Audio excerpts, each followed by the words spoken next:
মানে আকাশে উড়ে যায়নি কখনো, এতটুকু গ্যারান্টি দিতে পারি আপনাদেরকে এন্টারটেইনই করবো আমরা ইনশাল্লাহ। মানে ওইটার পিছনে রিজন ছিল এম রাহিম, এটার পিছনে রিজন হচ্ছে মেহেদী হাসান হৃদয়। পার্থক্য এতটুকু, দুজনের দুই গল্প। গল্পটা মানে আমার মনে হয়েছে দর্শককে এই মুহূর্তে এই গল্পটা আসলে আমি এভাবে আসতে চাই। আমি প্রতিবারই আমার ক্যারিয়ার যতদিনই কাজ করছি ট্রাই করেছিলাম যে অডিয়েন্সকে যেন বোর না করি এবং প্রতিবার যেন অ্যাটলিস্ট নিজেকে চ্যালেঞ্জ করতে পারি। আদারওয়াইজ আমি ইন্ডাস্ট্রিতে কাজ করতাম না, আমি হয়তো অন্য কিছু করতাম, রাইট?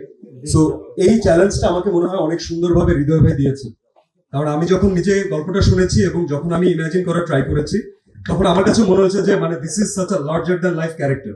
এবং আমি ম্যাক্সিমাম টাইম আমার অডিয়েন্স যেভাবে আমাকে চেনেন, আমি ড্রামা বেস কাজ করেছি, আমি রোমান্টিক কাজ করেছি, আমি একটু গ্রাউন্ডেড কাজ করেছি, মানে আকাশে উড়ে যায়নি কখনো।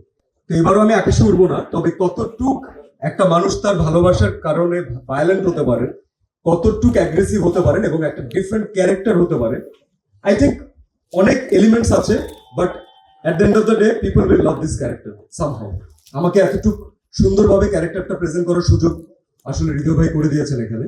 And there is something new to offer. দর্শকরা এখন অনেক এন্টারটেইন হতে চান, তারা তাদের যে সময়টা তারা এখানে খরচ করছেন, আমরা তাদেরকে পুরোটা টাইম এতটুকু গ্যারান্টি দিতে পারি আপনাদেরকে এন্টারটেইনই করবো আমরা ইনশাল্লাহ।